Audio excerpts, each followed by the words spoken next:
to see some serious shit. Good evening, everybody, and as promised, it's another special episode of Movie Moan tonight. Hey, aren't they all? Tonight, rather than talking about the stuff that you want to hear, like the Olympics or Case duties to go on our paths or The Hobbit being a trilogy, although against my will I think that is going to be coming up later on, we're going to be talking about the future of the Batman franchise, something that we didn't have time for on last week's 80-minute podcast. We'll also be talking, of course, about the future of DC Entertainment in general, which of course includes Superman the Man of Steel, which hit us hard with its explosive marketing campaign this week. Note the sarcasm. The gang from last week are all here, I'm delighted to say, minus Queen Christina. Unfortunately, Skype is not her friend, but she's with us in spirit. So no Bale impressions this week, of course. No one else can do it.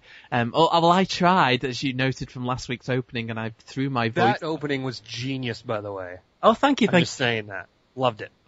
Thank you very much. But the fact that they actually made those books was art, like that wrote itself. Seriously, like I mean, Phil didn't know a thing about it till I was like, "Have you guys seen these?" Like, what? These can't It's all right, be guys. real. Phil can continue his opening later, so you guys just go. No, it's fine, it's fine. But as you just heard, the gang from last week, they're all here. Justin's back. Hi, Justin. Howdy, howdy, howdy. Peter's back with a new microphone. Hi, Peter. Hey guys, thanks for having me. I hope I sound much sexier this week than I did last week. Well, I wouldn't go that far, but Captain Hawkin, he's back as well. Yes, somehow I am actually still back. I am back here.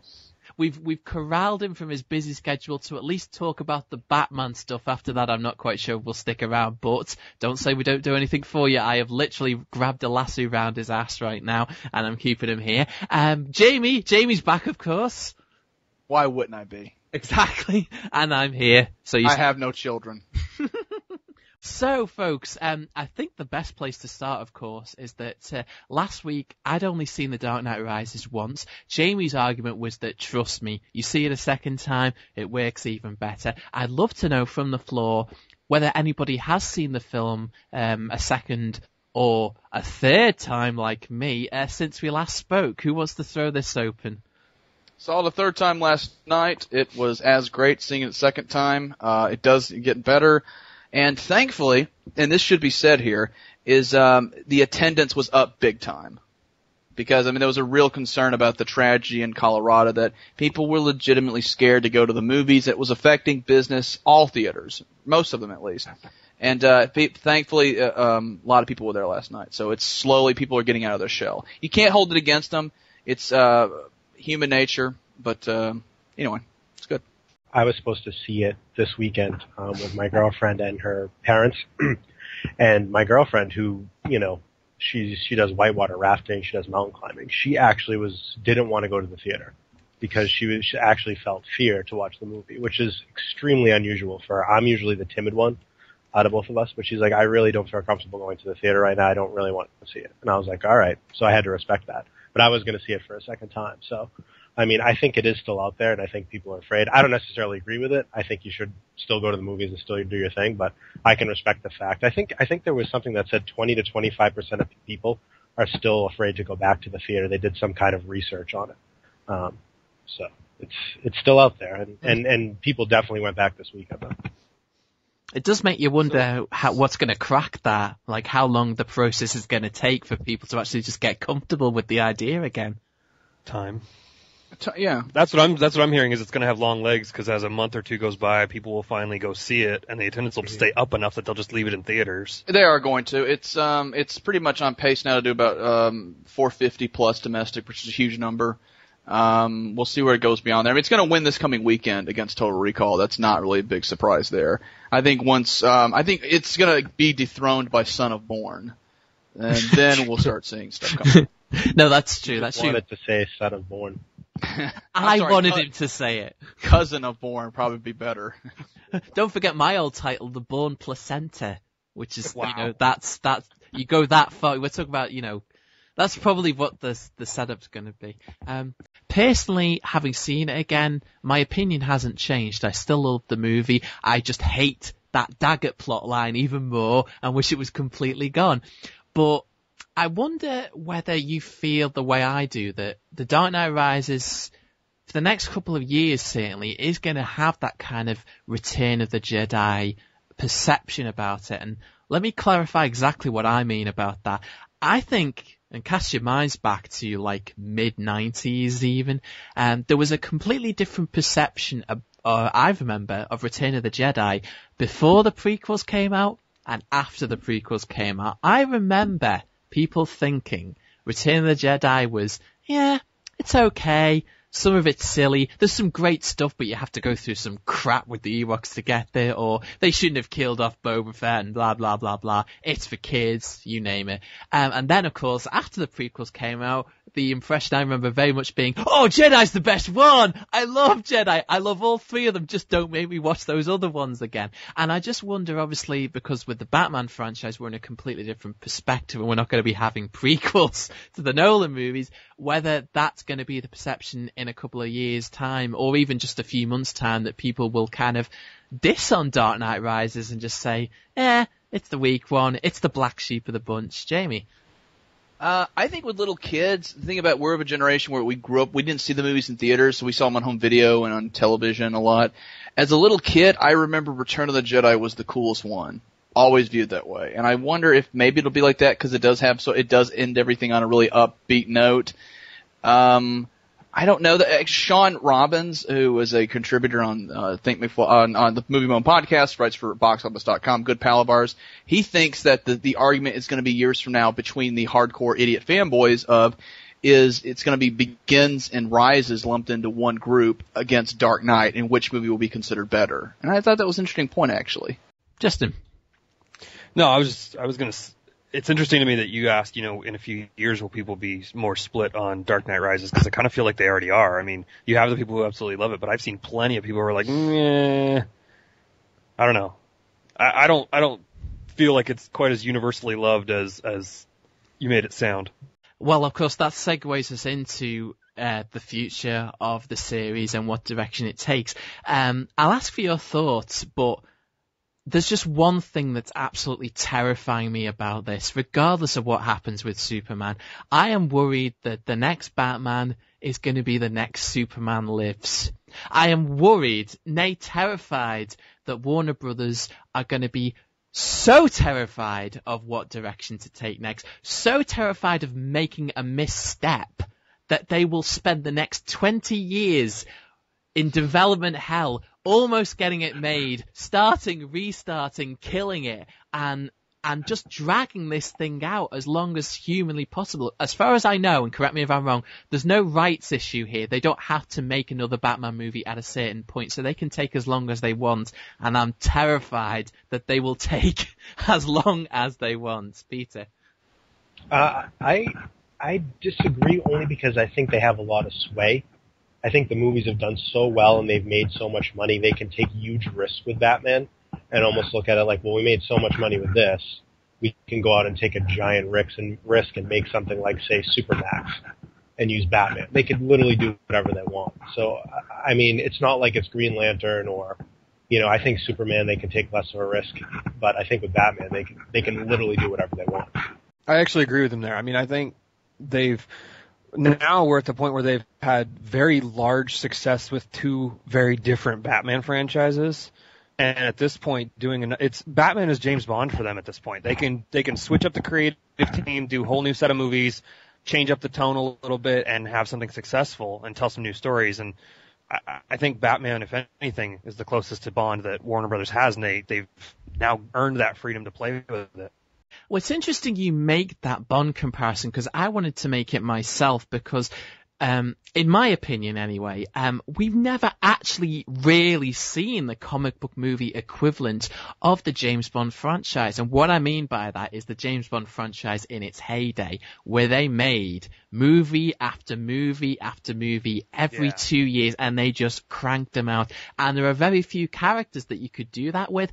Personally, I believe, you can make as many Batman movies as you want, as long as they're decent, people will go to see them. Spider-Man, I think they could have kept cranking them out. I really do. They fucked that up. X-Men, that's the one that breaks my heart the most, because they could have just made so many X-Men movies and they fucked that up. We've never actually seen that, and I would love to think that that will be the tone and the direction that Batman takes now, where they have a sort of I can't think of any other way to use than safe, but they have a sort of a general kind of Batman template, and they just have a villain of the week every time, and they just make movie after movie, and the movies aren't really exploring powerful themes and coming to a conclusion like Nolan's movies. It's just about the endless fight of crime, and here comes another one, and which is very much what Batman's about. It's not about ending things, it's about staying alive, it's about keeping the world together until the next threat comes along, but we've not seen that yet.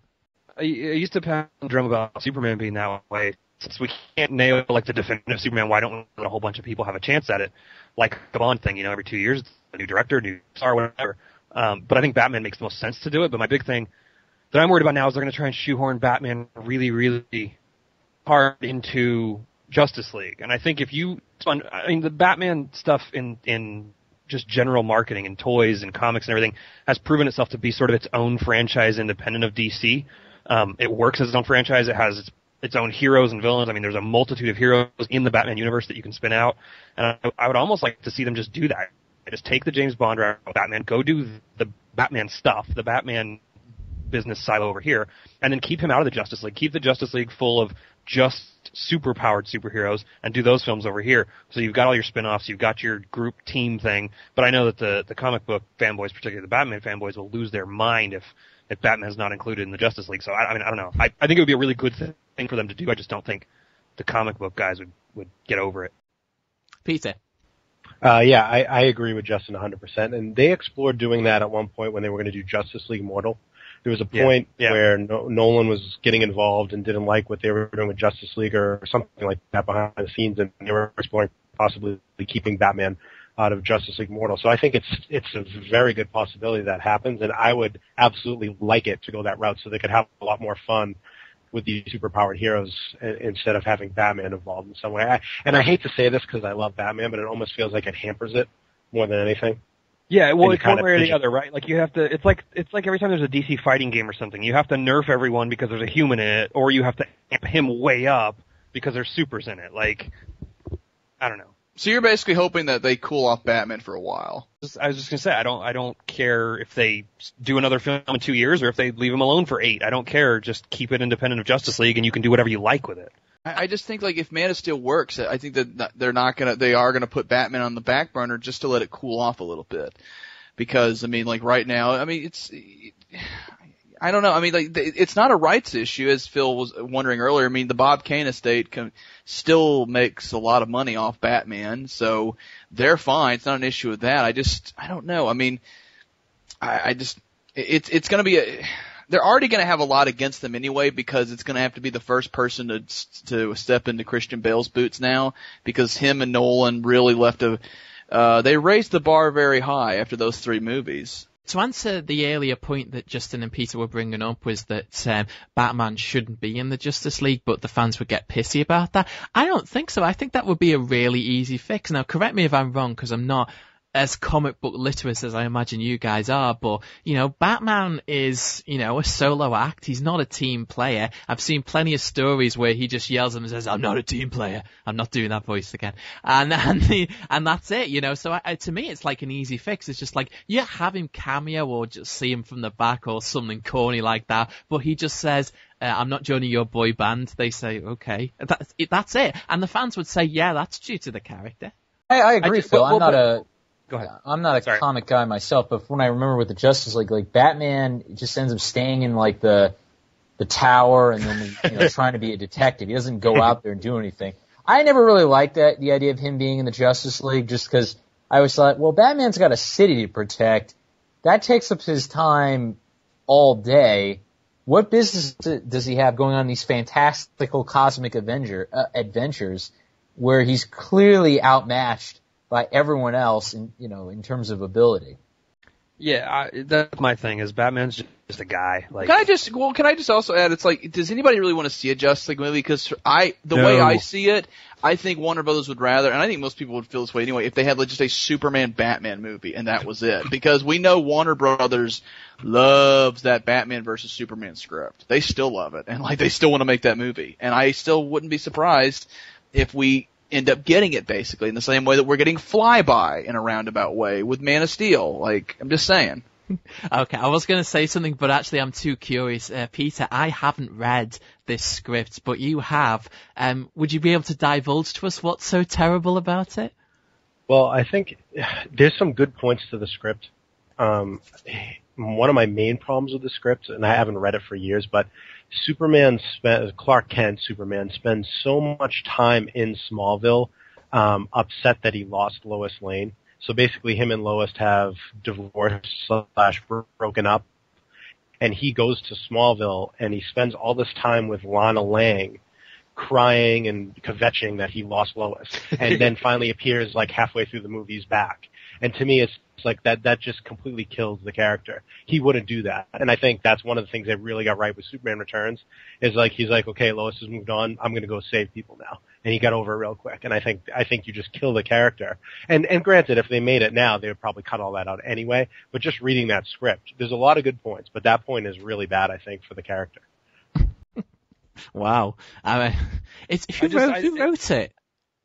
Andrew Kevin Walker. Guy who wrote Seven. Oh. And it was going to be directed by Wolfgang Peterson. Yes. And I don't know who they were going to cast, though. It depends on who you ask. I know Christian Bale says, I interviewed for Batman. I'm like, I don't believe that. I mean, no, for Superman.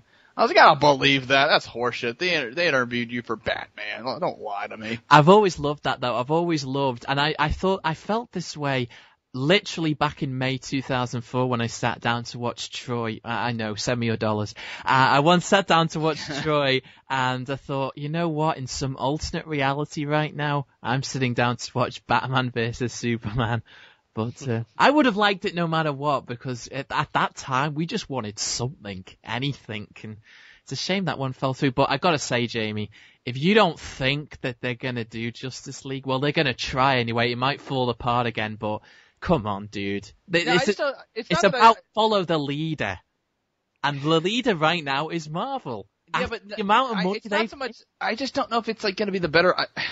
I don't know. I mean, again, like average people want to see Superman and Batman team up. Like Avengers, it was building up to all these superheroes you saw in these individual movies. Like they would go the opposite route. They would start with Flash and all. They would have the character. They would cast the characters for Justice League and then split them off into individual movies, which is, I think, the wrong approach. And as much as I chastise Marvel for like how I think they fucked up the Captain America movie and fucked up Iron Man 2, just so they could fucking put in Avengers for no reason. Like, hey guys, Avengers is coming.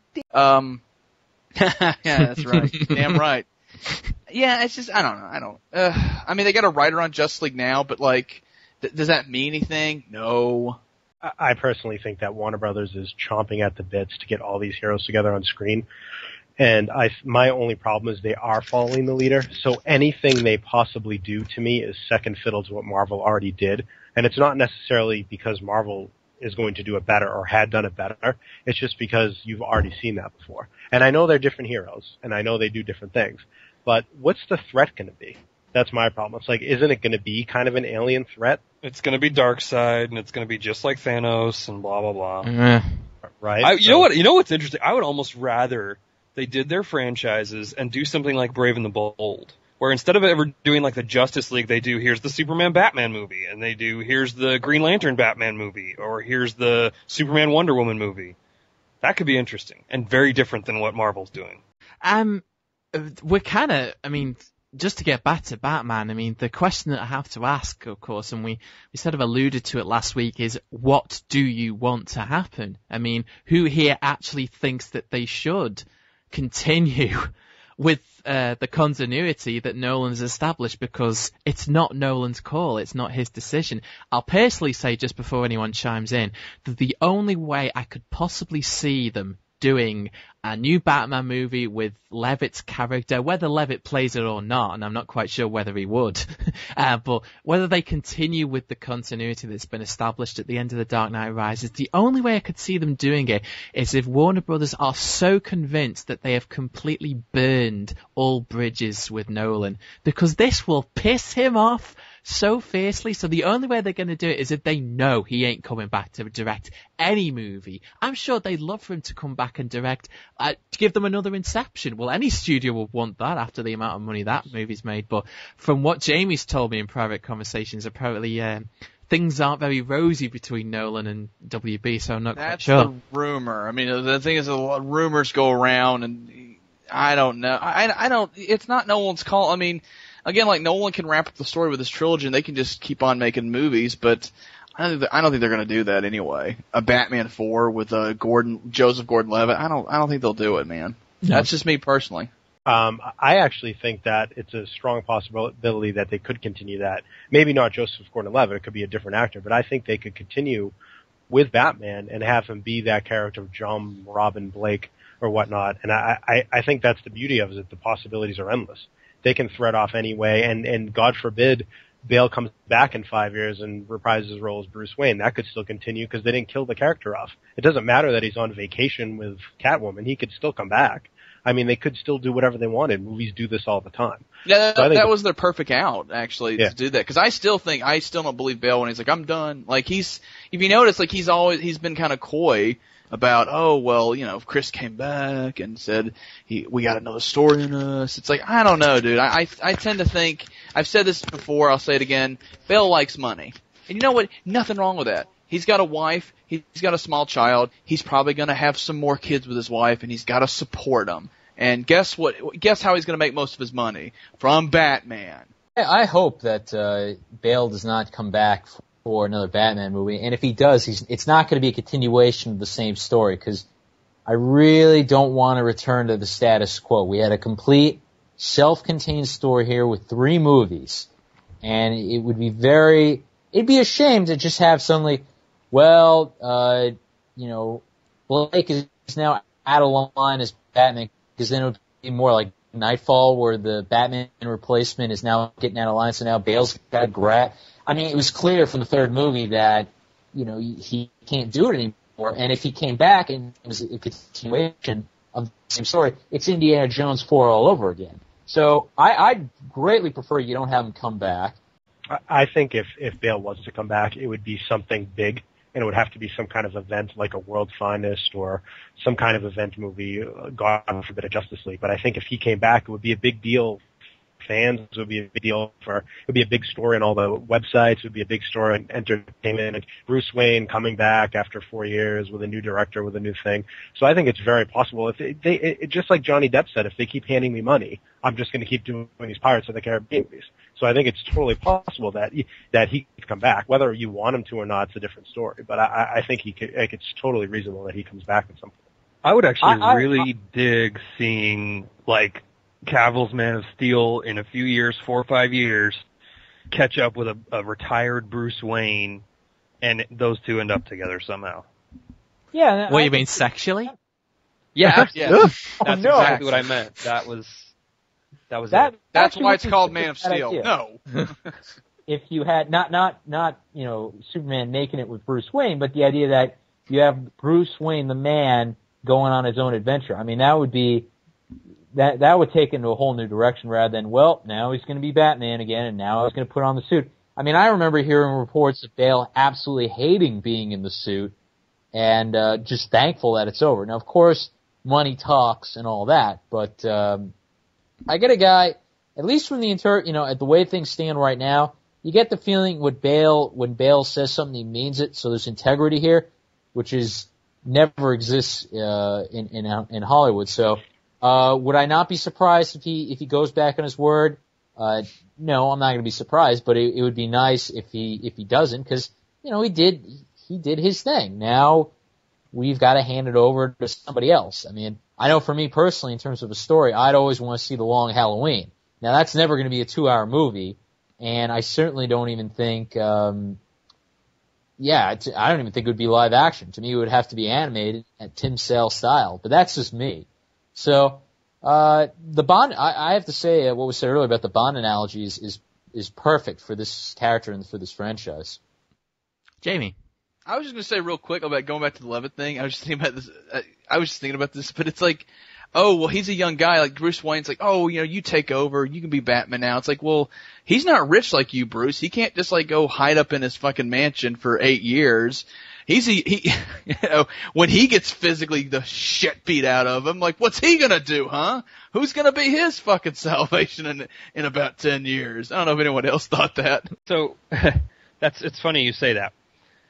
If I recall, it was the Miller-Aronofsky Batman movie they were talking about making was a Batman who was dirt poor. Right. And his Alfred was a priest. I don't remember his outfit. I don't think it was, it was a mechanic. It was a mechanic. Big Al, black guy. Yeah. It was a black mechanic, yeah. But that's one of the things I really like about where they left it now in terms of where do you go with it from here. I actually wouldn't want him to put on a bat suit. I would want him to find his own suit, whether it's Nightwing or whatever you want to call it. But I think you could easily go off with a Nightwing series out of this that's very different from this because he doesn't have the resources, he doesn't have the money, he doesn't have any of that, but he is this Knight Caped Crusader. But then on top of that, I think there's ample opportunity here to spin off a Catwoman trilogy during the 8 years of Bruce Wayne's absence as well. I think you could do the spinning out of the Jeff Loeb, Tim Sale stuff you could do when in Rome and that whole storyline and come out of the mob stuff from Batman 1 and 2 and bring in a whole Catwoman crime saga. That's what Catwoman should be. And so, I mean, I think you could easily get a Catwoman 2 or 3 films out of this and a Nightwing 2 or 3 films out of this in this universe without having to compromise what's been done or Batman or any of that. And then still come back to Batman later if you really want to. Ed. I had recently read myself an article, I can't remember exactly where they had proposed that Blake's Batman would have been much more of a vigilante, actually. That, because he's working the streets and he's got his network of kids and I think it was yourself or the name escapes me, unfortunately, that compared it to The Dark Knight Returns, where again that the older Batman has his network. I forgot who it was, but I know it was someone here on the show. That was Justin. I have to say that I like I said, I'd prefer leaving it alone. I know if we had seen, cause to me everything's been told about it. I don't know. I know it's intriguing. But I think that's the best way to do it is like, it leaves it in your mind, where could it go rather than someone trying to spell it out because I don't think it's ever going to be as good as what you may think it is. So instead, why not just have, a different kind of Batman, maybe a more action-oriented Batman? Hell, I wouldn't be surprised if someone tries to, pull off, a redo Mr. Freeze or some way or just have these, get more into the science fiction kind of stuff, I guess.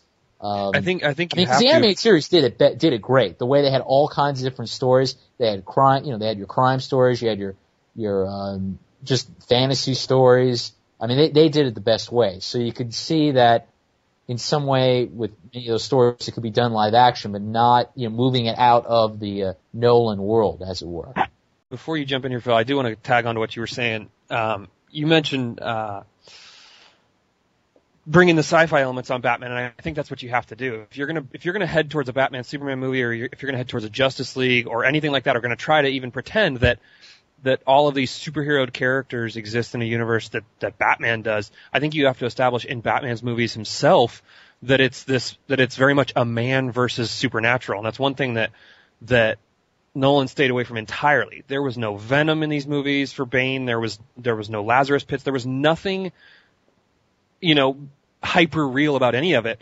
But I think if you do build in that dichotomy, I guess, of a guy in spandex versus Clayface or something, like, I think you have to really lean into that and establish how does a normal person, through deduction and reasoning and a lot of physical assertion or agility, take on these things that are larger than life, that are not just people with metaphorical immortality. Maybe they're real immortals, or, you have to establish how he exists in a universe with super powered people to make him even remotely legitimate in something like a Justice League or a Superman Batman movie.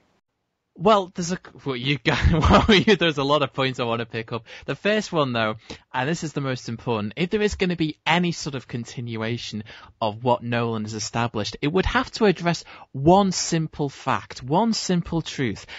By the end of The Dark Knight Rises, Gotham City is the worst city in America.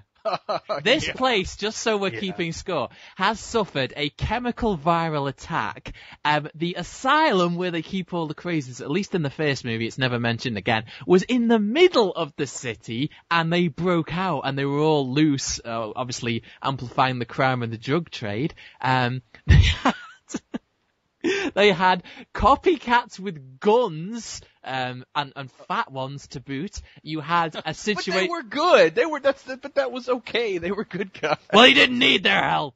And then remember one of them had glasses. Yeah. The one who gets his ass. Phil, right. I have to let me just jump in briefly. I just want to mention that's actually kind of based in the comics for a time in the late 90s, and this is where I had to smile when this showed up in Dark Knight Rises. The whole no man's land idea is that at that time in the late 90s, and this is when I got into comics, you had Gotham City going through the following: a plague, yet another plague, a massive earthquake, then the government cutting off all ties. So you talk about the worst city, Gotham's been through a lot worse. I mean, but you're absolutely right about being the worst city in America.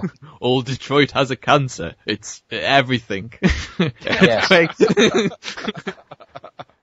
Oh god. No, actually, but that's what Gotham needed. Gotham needed Ed 209 just to shoot Delta City. That's what it needs. They just need to rebuild it, start from scratch. But that's the only issue that I'd have, that no one's ever addressed that, which is fine because it's the fun of it. But if there was going to be any kind of fourth movie, I'd want someone to bloody well address why everyone hasn't moved to Detroit. Because they're safer there. It's quite clear. The second thing I wanted to mention was that I think the thing that's going to be most interesting about the form that the new Batman movie takes, and I personally believe that they will start from scratch, is what tone it's going to take. It's really interesting because with this series, you have had in the two incarnations, and I'm really talking about the Burton movies, but I guess you can throw in the Schumacher ones as well, and the Nolan movies, you have had the pendulum swinging completely two different directions. You have had as theatrical and gothic and overblown as it gets versus pretty much as realistic as you could make a comic book movie. So, following on from there, which direction do you go? Do you just ape one of the two, or do you find some place in the middle? Personally, and this is where I get on board with Jamie, I know I sound like such a fanboy, but I don't care. I think Batman the Animated Series is the best series ever. Well, best cartoon series ever anyway, certainly. And I think there's a tone there that you can find where, you have a character in Batman who is flat out the most versatile comic book character there is. You can do so many different stories with him because there are so many different elements to the character. He's a detective, but you've also got gadgets, but he's also the toughest brawler, but you've also got crime, you've also got things about guys coming back from the dead who are 400 years old. Justin, you said last week you wanted Supernatural Ra's al Ghul. I'm on board with you for that. It's an awesome story if they could do it. There's a tone there that you can find, I think, and you'll be accused of playing it safe, but who gives a fuck if we get, good Batman movies that you can crank out on a steady production line? I say don't wait. Don't wait. That's what I'm afraid of. Don't wait to see how Superman turns out. Don't sit back and try and work out other things. You don't have any other franchises right now that you can fall back on. Warner Brothers knows this. They can't wait. They're not going to wait. They'll wait a few months, but I promise you, starting next month maybe even, they're going to be talking about, okay, dude, what do we do with Batman? And they're going to have to figure out something. Justin. No, I mean, I agree with you. I think one of the great things about going a more supernatural direction with it is that you don't have to linger anymore in the youthful vulnerability of Bruce Wayne. You don't have to do a an origin story anymore about how he's obsessed with his parents' death and all that. You can leave all that behind, much like the comics really have, and focus on telling a story about Batman versus these other things. And you can bring new themes into it, new elements, and new struggles and challenges that he's got to deal with as an established Batman rather than an up-and-coming Batman, which we've seen now a couple times. I think there's plenty of room for them to go in virtually the exact opposite direction of what we've seen over the last decade with Nolan and still make really good stuff.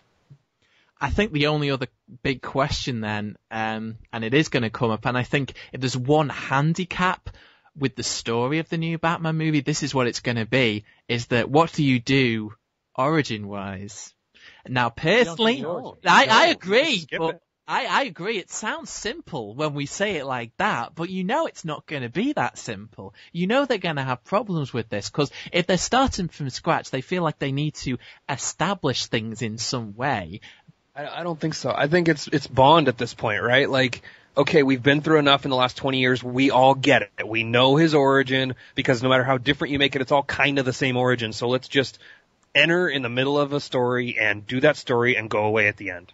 That's how Bond has done it for 20 some odd films. Peter? I agree. I don't think they're going to have to sit there and explain anything to do with Batman. I think they're going to make a movie where you could possibly use Nolan's universe as a foundation for his origin, but not really touch upon it. And if they're going to stray away from the John Blake situation, and I think it'll just be a Batman movie that takes place in the future at some point, and it's just Batman doing things and saving people, and you go on from there. That's all you need. You just need a Batman with some action, some heart, and that's it. You don't need to explain everything again, I don't think. And as Jamie said, opening credits. You could just go from there. Hulk did it, you know. Yeah.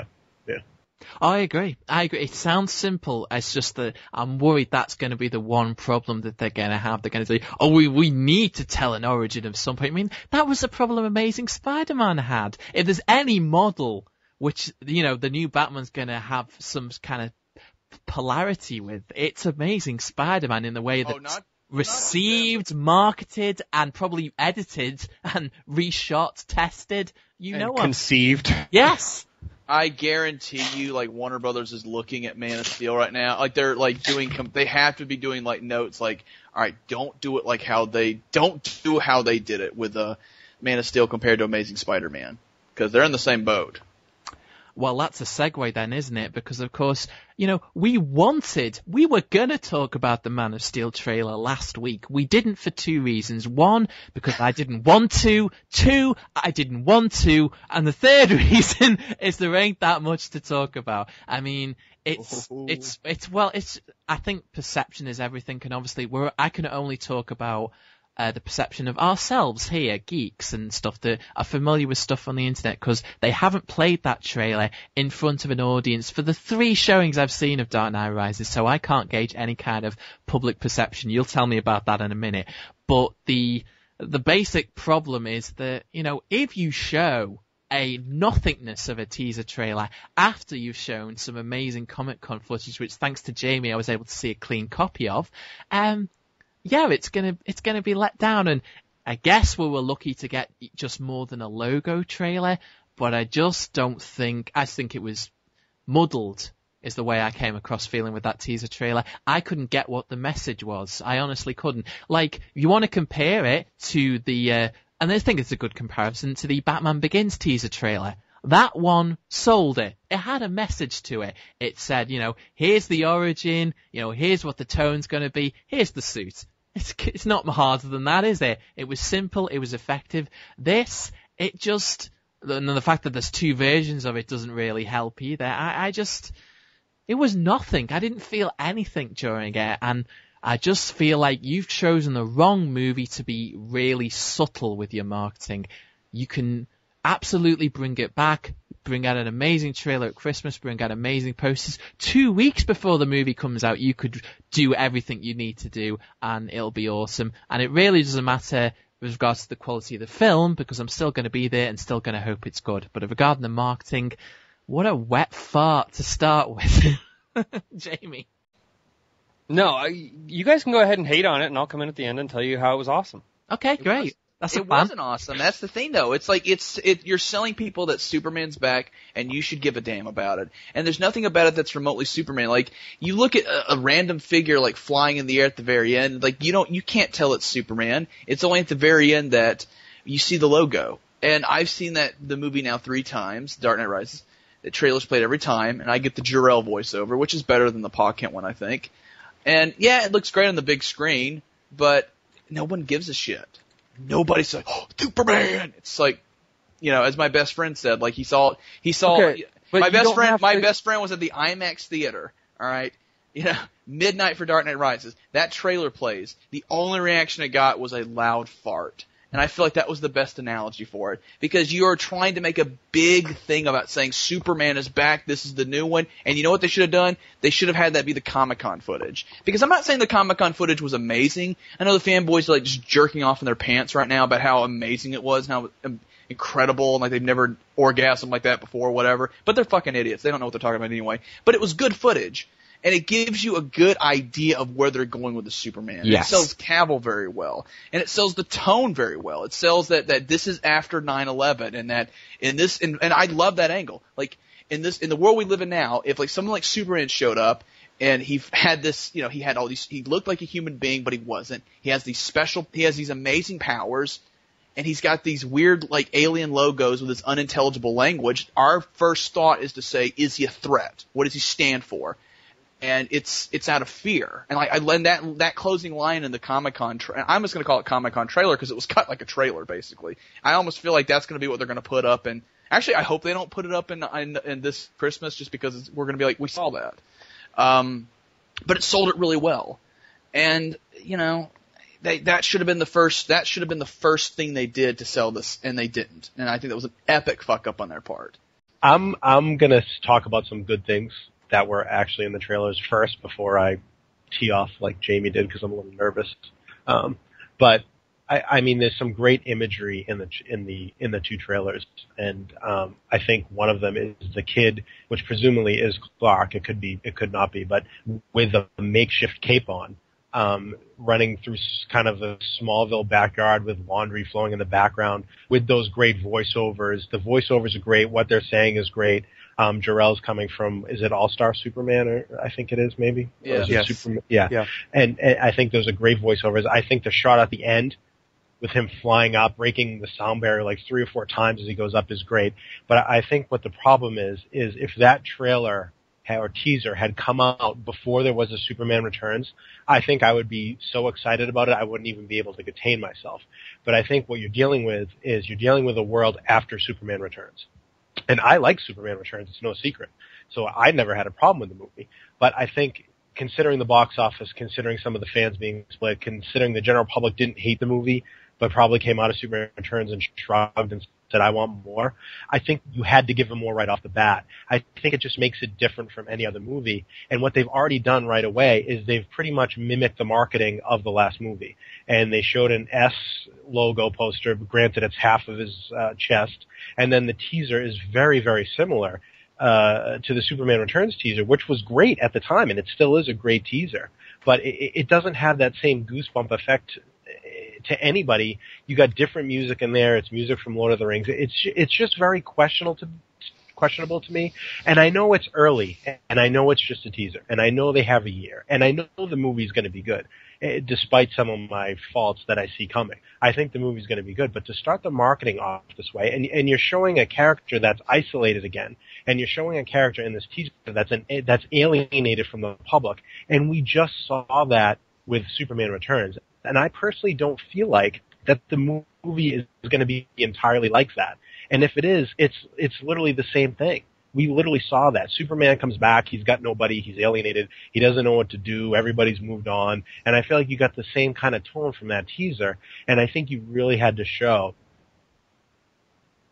that this is different, and this is huge. And I think what Jamie said, if they took that last part of the Comic-Con teaser, show him getting punched into a bank vault, there's some action for you. But show him saying, I'm here now, are they ready for me? Show Superman in handcuffs. Show him stepping out like a Wild West movie with the U.S. Army or some army pointing guns at him. I mean, I think that's a different way to go. And I think the movie is going to be different, But what they showed just makes it feel so much the same to me. And that's the thing, though. They had striking imagery in the Comic-Con footage that already told you, like, this is different. Like, I mean, that's what immediately set in my mind when I saw that footage was, like, him in handcuffs. I was like, I've never seen that before. With all these soldiers with guns pointed right at him. Like, you know, any second. Like, him on fire. Like, those little things. But they're little moments, but they go a long way to tell an audience subconsciously you've never seen this before, even though it's the origin story again. You have seen it, but it doesn't matter.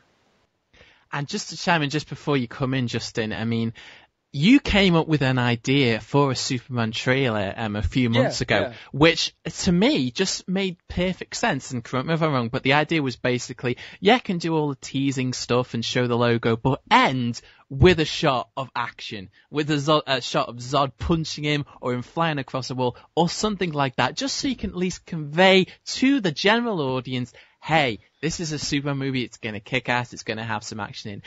I was missing just one shot, and then I could have forgiven everything, but it just feels too subtle to me. That's just my major problem with it. I would actually echo a lot of what you guys have said. It feels very similar at a glance to what Returns started with.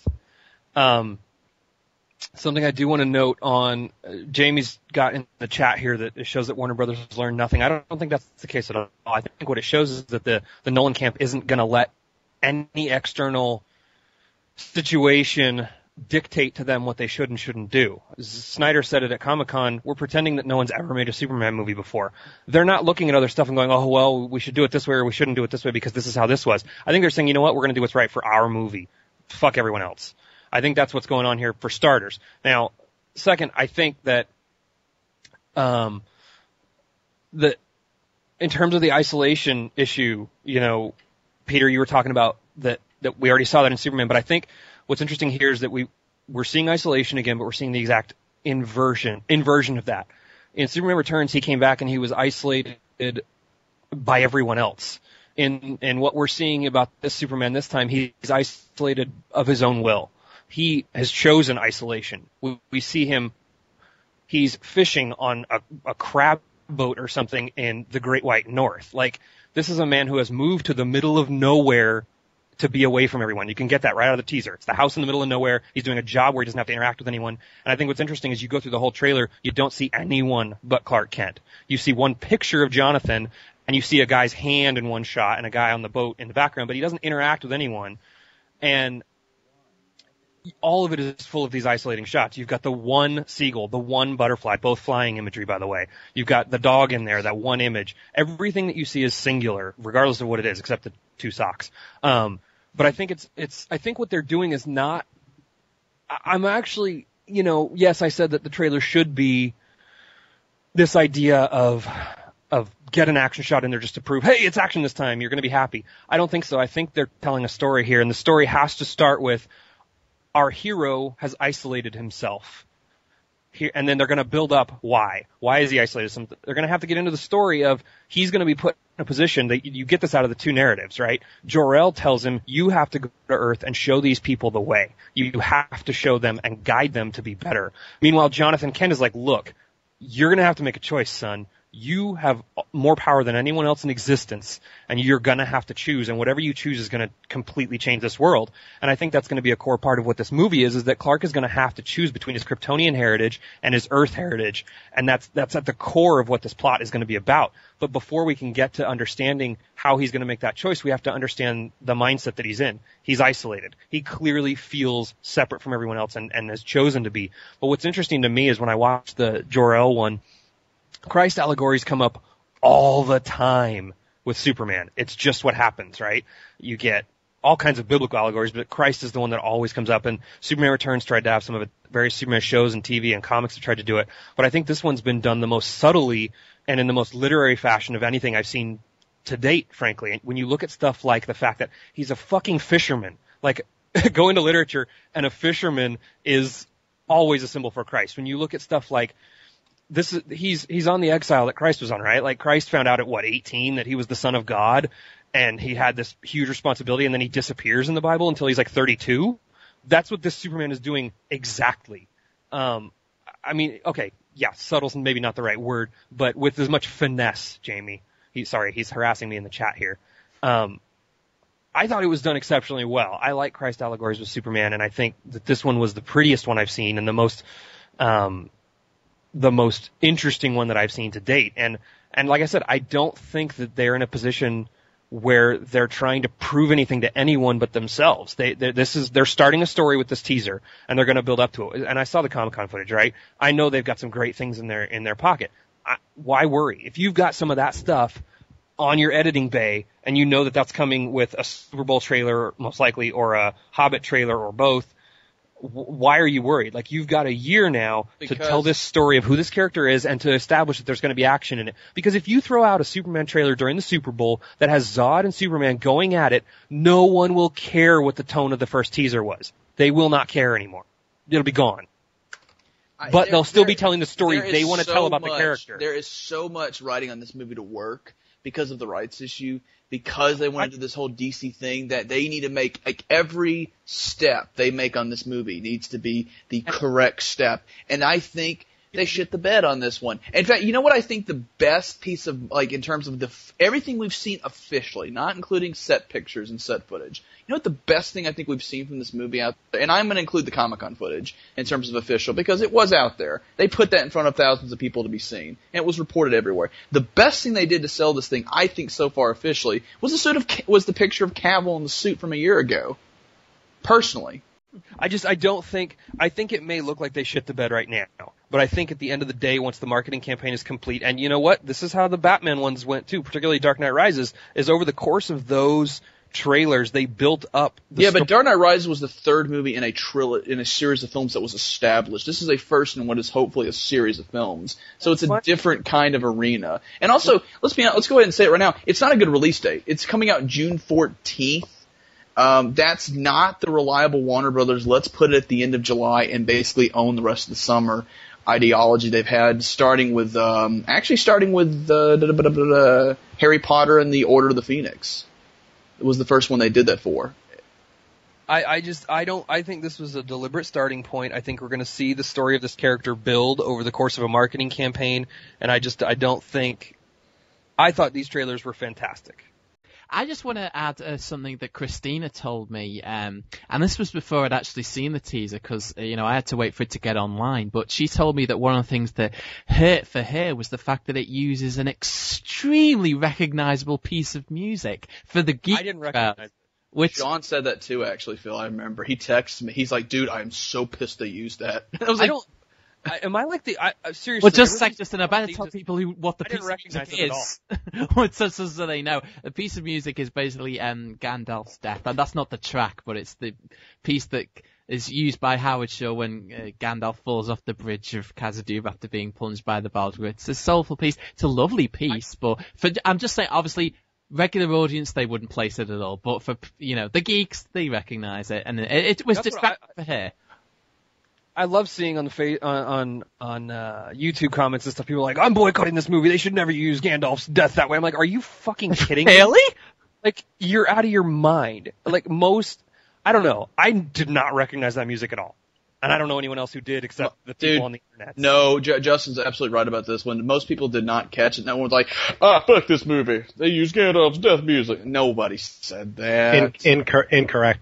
The night that the teaser came out, I was on Twitter, and I was trying to gauge, I think it was the midnight showing for Batman, and I was trying to gauge what the people were saying about the teaser. There was hundreds of tweets talking about how it was music from Lord of the Rings. You can go back and look at it. But general audiences, like the guy who goes to the movies, right, who saw Lord of the Rings one time in the theater and never again, or maybe bought the DVD and watched it one more time, did not recognize that music. Well, can we just be clear here though? Like, it's just the fact that it's not even like people know the Lord of the Rings music. It was that particular cue. I don't think most people know. They know the Shire theme. Yes. They know, from Two Towers when Gandalf comes down with the army to, at the end of Two Towers. Like, they know that music. The Gandalf death theme, and I know that's not what it's called. I apologize to our listeners, but most people aren't going to catch that. No. Okay.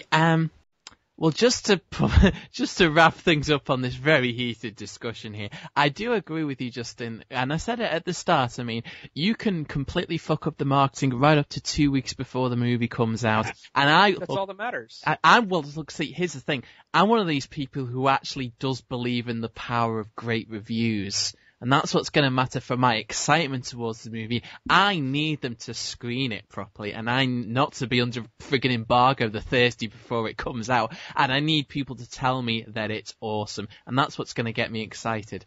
The thing about the trailer is, look, I don't know, I can't speak for Jamie and I can't speak for Peter, but I think the thing that we're lacking, and we have lacked for a long time, is we just perhaps would have liked people to come out of the movie theatre and say, oh, they're making a new Superman movie, that looks awesome. In the same way that I know the general public, and Peter included, because I almost punched him for this, couldn't give a shit about a new Tron movie before they saw a thing from it. And then I think it was like a year, even longer than that, and they showed those, that trailer, the first glimpse, and I was like, I'm there.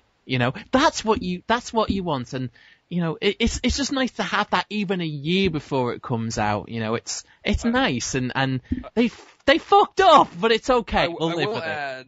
I will add that one thing about it that really simultaneously made me very happy and pissed me off was the damn supersonic fly by the camera shot at the end that's in every fucking superhero trailer ever.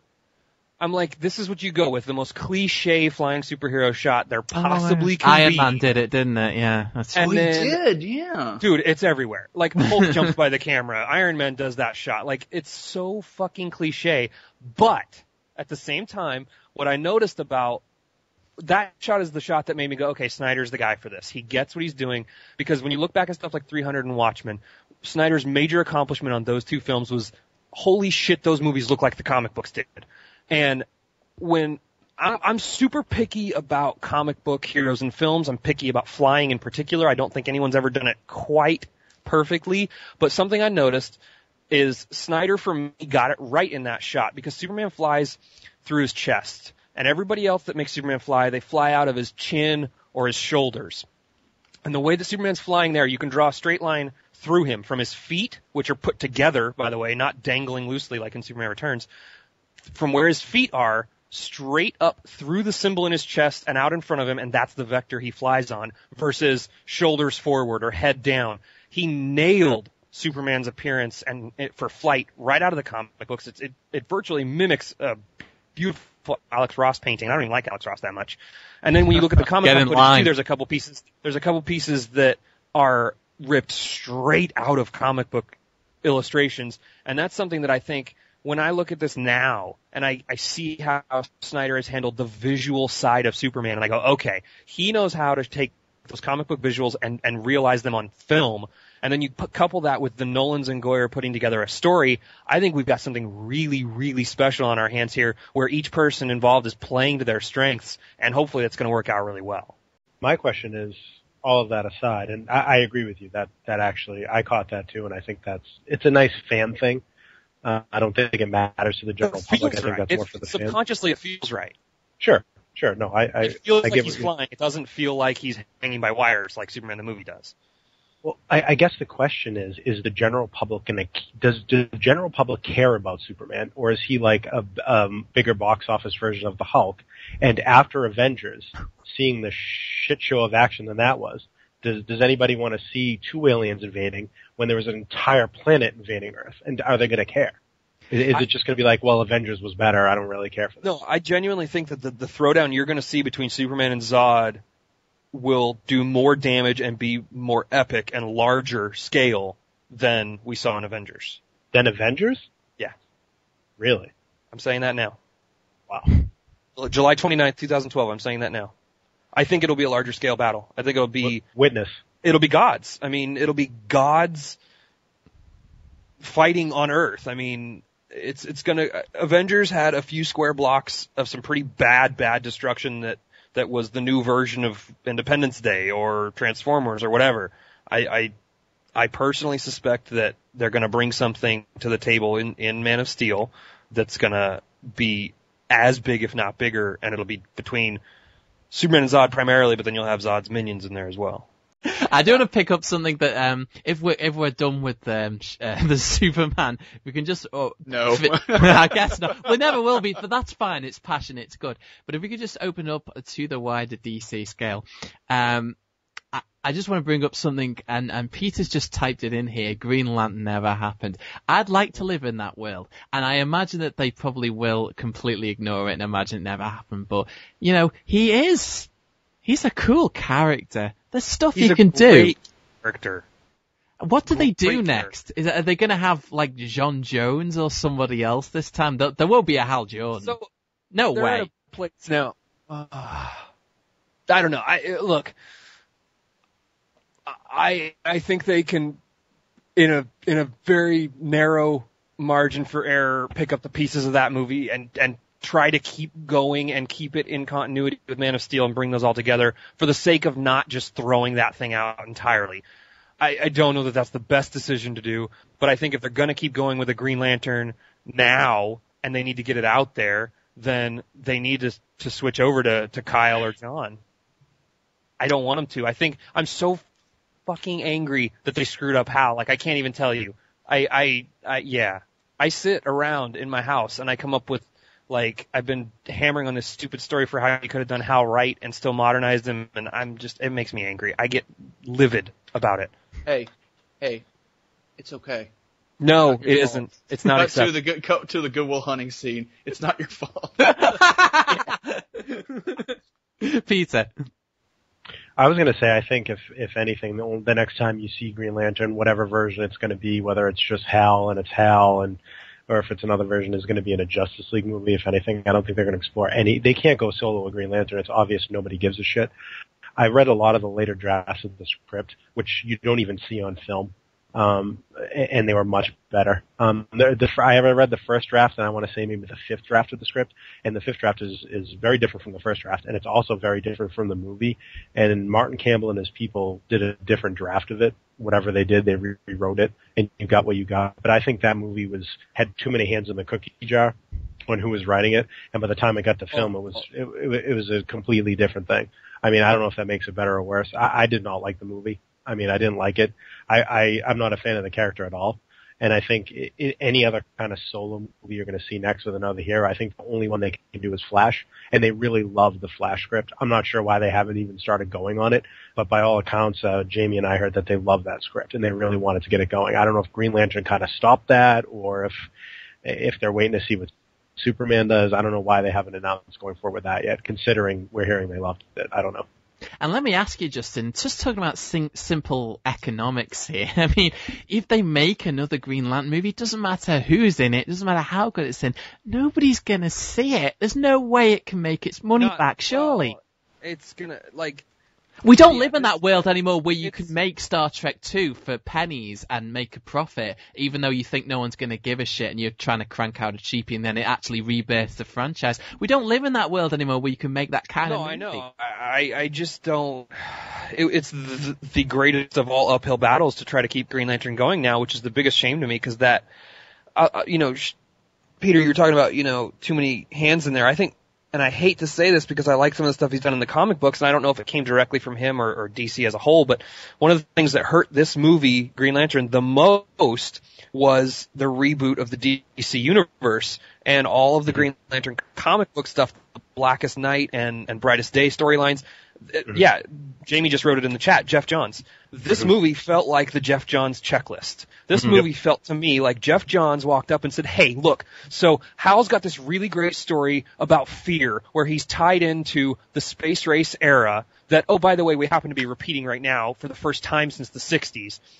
But we're going to throw out all this 40 years of history that's wrapped up in who Hal Jordan is, and we're just going to try to get as fast as we can to the cool shit that I wrote last year. And all of the Yellow Lantern stuff was forced in. They completely just hosed Parallax. There were way too many characters shoved into this movie than there needed to be. There were no character relationships because you were trying to get through too many things on the checklist too quickly. And it ruined it. I think they were trying so hard. They were like, we got to go Hal because he's the guy, but we have to get Hal as quickly as possible to where he is in the comic books so that when people see the movie and go buy comics, they're not confused or whatever. And it totally fucked up Hal's story to me. It totally threw out everything good about that character and tried to make it work with what had been done. I mean, all the stuff that Johns did with Blackest Night and Brightest Day and those storylines, it was good because it came on the ass end of all this other decades worth of comic books. It wasn't good by itself. If that was the only thing you ever read of Green Lantern, it wouldn't have the same weight and the same gravitas that it did by knowing all that background. So I think that they missed a huge opportunity there to tell Hal's story over a couple of films. I mean, you have the rise of the hero, the fall of the hero, the redemption of the hero. It's laid out for a trilogy for you. Hal's story is a trilogy in the truest sense of like the hero's journey. And then come in with another trilogy over the course of that first one, you can introduce Kyle and John and Guy and other Lanterns, and then have another trilogy where you can take one of those other Lanterns and make him the star. Because let's face it, Hal's fucked up, he's gone now, whatever, his story's over. Now let's take one of those others and let's go into something like a Blackest Day or whatever, and come back and hit on notes like, I don't know, to me it was a huge, huge missed opportunity to get an enormous film franchise out of this character, because they were in too big of a hurry to get to again, what they thought was cool. And I think, unfortunately, there's a huge misnomer there about what's cool in those offices. And it's also, I don't know, dude. I mean, I understand. I agree with you. It'd be lovely if they could just carry on, but it's just one of those things where they can't be seen to having any connection to that film. And if there is, they'll talk about it and they'll spin it in the media. It'll just completely confuse people. They always do that crap. I agree with you. The only way I think they could do it is parallax Hal. Make him the villain so that you can dump him as soon as humanly possible and bring up a John or a Kyle as the new main character. Kyle's I don't like Kyle Rayner, but fuck it, let's bring him in. And I always thought that was the way to go when they were first making a movie. It was like, just do like that story. Do Kyle Rayner is this random little young kid who's just grabbed and said, okay, you'll do. And like that, because that's a great story. Like, No, it isn't. There's nothing about a graphic designer that ties into a fucking magic. You don't have to make him a graphic designer. You could have done like the animated series and make him a photographer. Yeah, I'm just saying, it's like that story was pretty great though. You've got this great hero who fell to grace, and you've got to defend. They have to. Their organization is fucked. They've got to grab someone who can stop him, and it's like, well, we hope you'll do. And this kid ends up getting lost in the whole situation. I mean, that stuff, I know, Ron Mars and all that stuff, he got a lot of death threats, remember that? I do. But I don't know, I like the Kyle Rayner character. Is he still around? Yeah, they're trying to make him like the source of all things Lantern now. Kyle's a joke. Kyle is Superboy's leather jacket. Ooh. Kyle is Superboy's leather jacket. I remember that. Graphic design was cool in the 90s. And they thought, yeah, we'll do a new guy. But that Kyle Rayner is exactly the problem that the Green Lantern movie had. Kyle Rayner's a graphic designer because, hey, he can make a bunch of really cool creative constructs because they misunderstood what the hell was going on. It's the same thing that happened with the Green Lantern movie. They think it's about the costume and not the character. We talked about this before with Batman. If you're trying to make a movie about a costume and not a character, you're going to fail every time. And Kyle Rayner was a perfect example of that. They were trying to make something that worked well with the constructs rather than a character who worked well with the underlying themes of being a Green Lantern. Willpower, fear, overcoming fear. Hal Jordan's a fucking test pilot who was flying supersonic jets when it wasn't even a thing. Like, these were the guys, right? These were the guys, I say this all the time. These were the guys. Hal Jordan comes from an era of men who looked up into the stars and said, I'm not afraid. That's Green Lantern.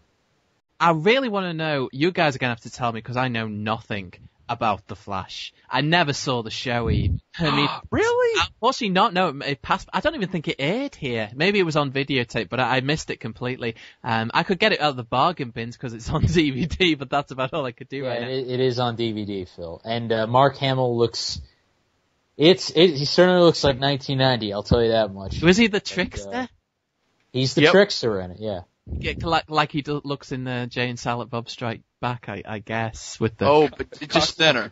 Right, okay. Well, tell me then, and I know you've not read this amazing script that you're talking about, but what's great about The Flash? What's great about? I'm gonna pretend to be sarky, cynicky, snarky pants. What's so great about a guy who runs fast? How can you make a movie on that? He doesn't just run fast. Okay, explain. Flash does everything quickly. He operates at a different frequency than everything else in the world, and Flash offers unbelievable opportunities to do some very sciencey stories that involve things like time travel and space-time continuums. And I'm not a huge Flash guy, but I believe in the potential of the character if he's in the right hands, and I think that a Flash movie can be a really, really interesting piece that has a fast pace to it, like a Fast and the Furious kind of action movie was, but something smart that deals with Star Trek-like themes. I just don't know who does it, to be frank. Well, let me also ask you, Justin, have you seen the DC animated universe movies that they've been cranking out over the last couple of years? Not a lot of them. I picked up a few, and for the most part, I've been relatively disappointed in them. They feel really low budget to me, so I've been avoiding them a lot because I just won't pay $20 for something that feels like a Saturday afternoon puppet show. But I hate to say that, man. I love my boys at DC, and I hate saying that. But yeah, I just don't. They're not great to me. I picked up New Frontier was the best one I've seen so far, but even that had its issues, which is disappointing because when you're doing the animated format, you've got all the freedom in the world to make it like the stories in the comic books because you're not beholden to the large screen audience, and they just haven't. I mean, well, they're beholden to running time is what they are. I mean, they are literally, you say low budget, that's what they are. They're being paid by the minute. They can only be 70 minutes a piece. That's what we're stuck with. Great. Then don't do it. Like, that's my thing. Like, if you can't tell the story you're trying to tell in the time you have allotted, don't tell the story. Like, I don't know. Well, can I ask, just before I chimes in, have you seen the Wonder Woman movie? You know what, I haven't. I want to pick up that one and Batman Year One because I've heard they're both actually really good. This is the thing. These guys have heard this song from me before, but the Wonder Woman one is damn near perfect for what it is. I mean, it literally is a movie. I could see that being a live action movie. They have a cracking story that's about something. It's actually surprisingly violent as well. And that's what I've heard. They have a take on the character that would translate if you push the story in a few areas and enhanced it a bit. You'd have a Wonder Woman movie. Now, I do not subscribe to this theory that you can't make a good female comic book superhero movie. I don't believe. That's the point I made earlier, right? Is that Warner Brothers is looking at it as a costume. They look at Wonder Woman and they see the costume. They don't see the character. Strong female leads can absolutely work if the story is good. They just see boobs and a skirt. And yeah, if that's all you see with a Wonder Woman movie, it is going to fail over and over and over. See, the thing, I think they have a tremendous opportunity with Wonder Woman that they don't have with Green Lantern or The Flash or Martian Manhunter or any other character you want to name. Wonder Woman is a freaking brand. She's an icon. People, even Sudan tribes know who Wonder Woman is. It's a name. They might not know anything about the character, but, you know, if someone finally pulls their finger out and makes a Wonder Woman movie, that's gonna get attention, and then all you have to do is make sure it's damn good, and the people know it's good, so they'll go and see it. That is the frustrating one to me, that they can't crack this one. I don't know what the problem was. I don't know what the problem was with Whedon's version. I guess we'll never know why they never made it. Bet they'd like him to now. Fisa. No, it's Whedon. Well, you know what the problem is with Whedon's version is, I believe it was written along the same time that Batman Begins and Superman Returns had come out, and then they decided that those heroes were too dark, and the movies actually didn't make enough money or meet their projections internally, so they basically shut down the dark Flash script and the dark Wonder Woman script because they were both very dark scripts. So after that, they're like, we have to go light. We can't go dark because we didn't make enough money with Batman Begins and Superman Returns. So that's what happened to both that Flash script and the Wonder Woman script at the time. They considered them too dark and not to be money makers. They wanted to make them lighter.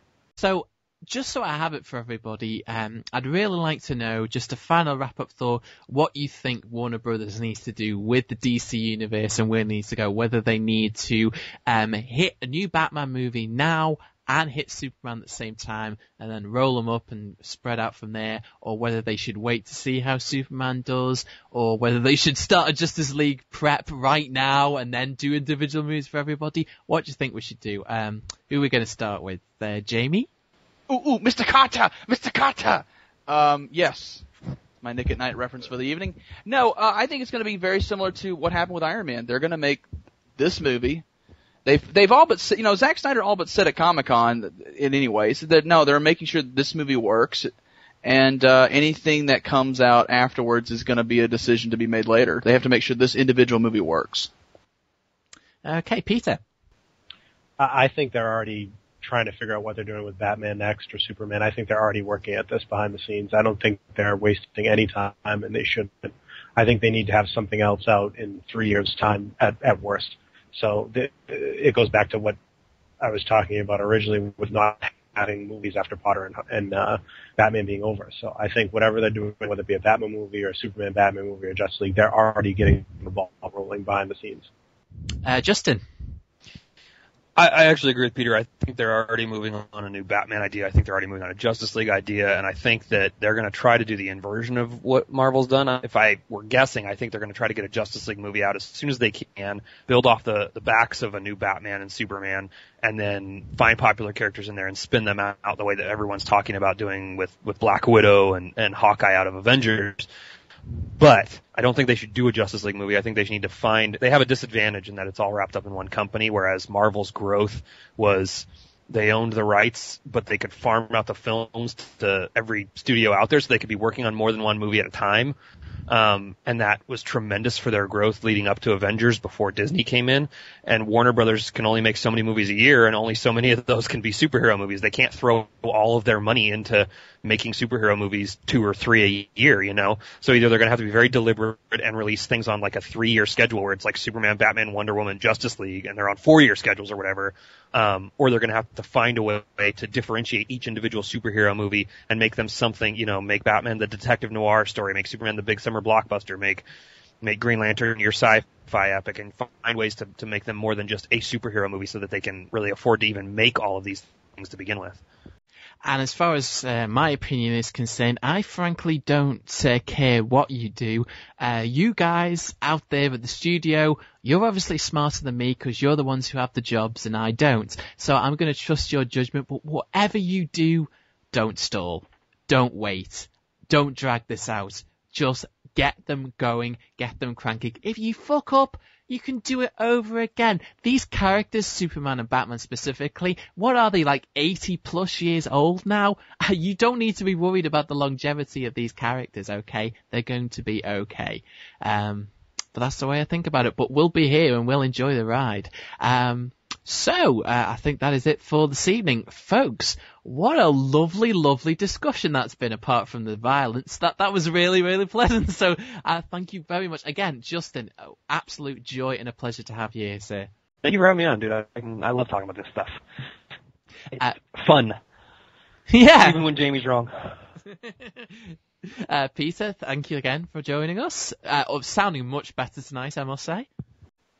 Thanks for having me, guys, and I hope my voice, you think about my voice when you're off the air.